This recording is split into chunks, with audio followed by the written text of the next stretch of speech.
یہ میرا کوشچن ہے، میرے مائنڈ سے ہے کہ آج کے دور میں ہماری اتنی بزی لائف ہے اور جو لوگ ہمارے لوڈ ونس ہوتے ہیں وہ دین پر نہیں ہے، تو اس دوران آپ کا دین اور دنیا کو مینج کرنا، یعنی کہ حقوق اللہ اور حقوق عباد اللہ ایک لیڈیز کے لیے مینج کرنا بھی بڑا چیلنج ہے. ایک آپ سمجھ رہے ہیں نا میرا کوشچن؟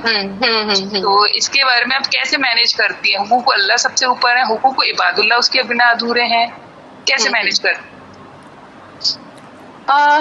ٹف ہے بہت مینج، مطلب ان دا سینس ہم کو صرف جیسے بھی پورا دن کا ٹائم ہے نا، اس میں آپ نے نمازوں کا اور قرآن کا ٹائم سنبھالنا ہے.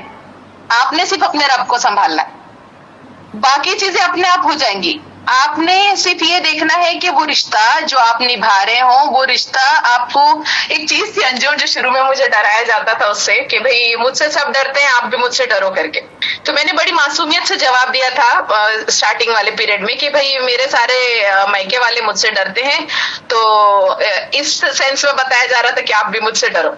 تو میں نے بڑی معصومیت سے جواب دیا. یہ شادی کے شاید 8 ہی دن کا معاملہ تھا اور مجھے جو بھی پرسن، میرے ہسبینڈ نہیں تھے، وہ جو بھی ڈرا رہا تھا مجھے اس طرح سے، تو میں نے بڑی معصومیت سے کہا اچھا ایسا بھی ہوتا ہے؟ کیوں؟ میرے ابو نے تو، ممی نے تو نہیں کہا ایسے کہ اس طرح سے.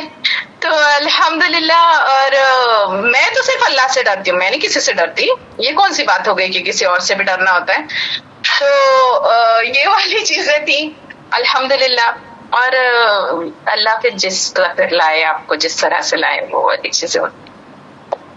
چلے اللہ تعالیٰ آسان کرے، بیکاز میں سمجھتی ہوں ایسا ہے نا، جو ہمارے آس پاس لوگ نہیں ہوتے دین پر، تو وہ کہیں نہ کہیں ہمیں بلیم کرتے ہیں کہ ہر وقت نماز، ہر وقت قرآن کلاسز، تو تھوڑا ان لوگوں کو سمجھانا مشکل ہوتا ہے جن کے آس پاس، جن کی فیملی. میں اس کے لیے نا، تو ان کے لیے ایک چیز آپ کو بولتی ہوں، شاید آپ کو اس سے ہیلپ ہو جائے. دیکھو میں نے بہت ساری دعائیں ایگزیکٹلی دیکھی ہے قبول ہوتے ہوئے الحمدللہ، اس سے میرا توکل بڑھا، نو ڈاؤٹ اباؤٹ اٹ. لیکن جب آپ کے کوئی ایسے رشتے جو اس طرف نہیں آ پا رہے ہیں اور جو ان کی یعنی آپ کی لاکھوں دعاؤں کے باوجود وہ نہیں آ رہے، دیکھو اللہ تعالیٰ نا بہت غفور الرحیم ہے، اللہ کی ذات بہت رحم کرنے والی ہے. الحمدللہ اللہ جس کو دینا چاہے وہ دے سکتا ہے ہدایت، ٹھیک ہے. لیکن میں یہ بلیو ہے میرا کہ فری فنڈ میں نہیں ملتی ہدایت، ہدایت کو مانگنا پڑتا ہے، ایفرٹس ڈالنا پڑتے ہیں. اگر تو آپ کے آس پاس والا بندہ ایسا ہے جو آپ کی مشقت کرنے کے باوجود وہ نہیں آنا چاہتا، تو اللہ نے اس کو پھر ہدایت نہیں دینی. تو آپ نے بھی پھر اس کے لیے تھوڑا سا پیچھے ہونا. آپ کو تکلیف ہو رہی ہے، اللہ کو پتا ہے، آپ کو بڑی اذیتوں سے گزرنا پڑ رہا ہے، اللہ کو پتا ہے.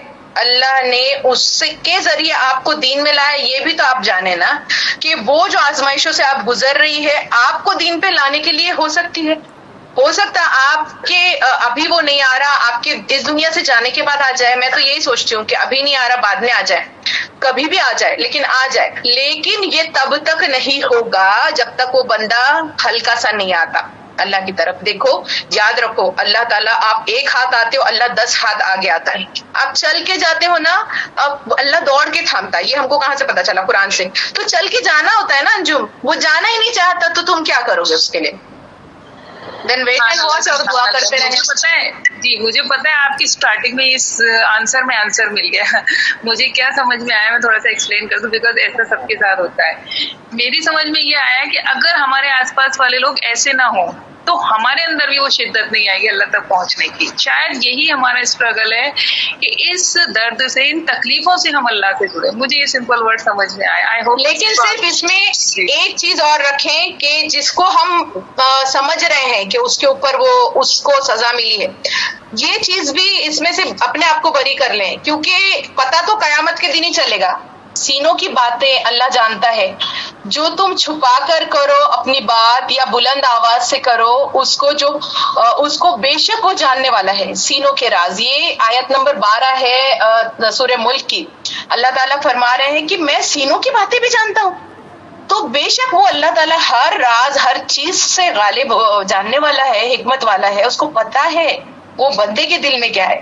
آپ اس کے لیے دعا کرو بس، اور کانٹینٹ رہو، سیٹسفائیڈ رہو. ہم کو اپنی زندگی بنانی ہے، ہم نے اپنے نبی صلی اللہ علیہ وسلم کو دیکھنا ہے، انہوں نے جو کیے وہ کرنا ہے، ان کا دامن پکڑ کے چلنا ہے. اگر تو آپ میدان محشر میں اور وہاں پر سب نا امید نہیں ہونا چاہتے، شرمسار نہیں ہونا چاہتے، نبی کے سامنے صلی اللہ علیہ وسلم ذلیل نہیں ہونا چاہتے، تو اپنے اوپر کام کرو. نبی صلی اللہ علیہ وسلم نے ایسا کردار بنایا کہ سب لوگ دیکھ کے مجبور ہو گئے.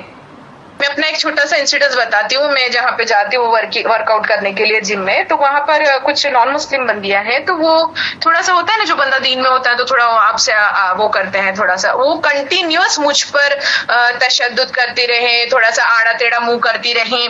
ایسے 7 سے 8 مہینے گئے اور وہ آڑی ٹیڑھی باتیں رہی، لیکن میں نے کنسسٹنٹلی ان کو گریٹ کرنا ادب سے، اور ہیلو میم، گڈ مارننگ، اور جاتے ٹائم ہیلو ہائی کر کے ان کو ان کے طریقے پہ اور آ جاتی تھی مسکرا کے ہمیشہ.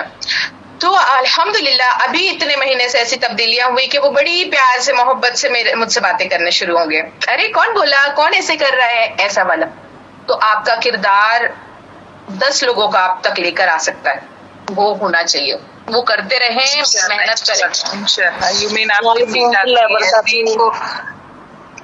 جی. وعلیکم السلام ورحمۃ اللہ وبرکاتہ.